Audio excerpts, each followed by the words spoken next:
Customizing your blogger layout and website allows you to personalize your blog appearance and structure. Now people can recognize your blog in much aesthetic preferences way. Now you can go to your layout section of your blogger. If not, first you have to log into your blogger.com. Then you can use Google account which you have already a blog on. Once you logged in from the blogger dashboard, select the layout option from the sidebar. Now you can modify your layout to structure in the layout section.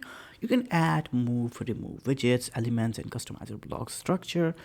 You can go to this is the title description of your blog. You can use header, you can use remove header, you can make header much better. You can remove your main content area, you can add places, you can remove the sidebar, you can add new widgets behind them. You can do a lot of stuff. You can customize your widgets, you can add third-party widgets from your different websites.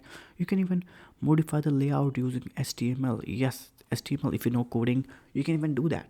Just simple, yes, you can do that. Just simple steps. You can go to edit HTML button. Now here you can add CSS, HTML. However, make sure it's not that customizable as WordPress.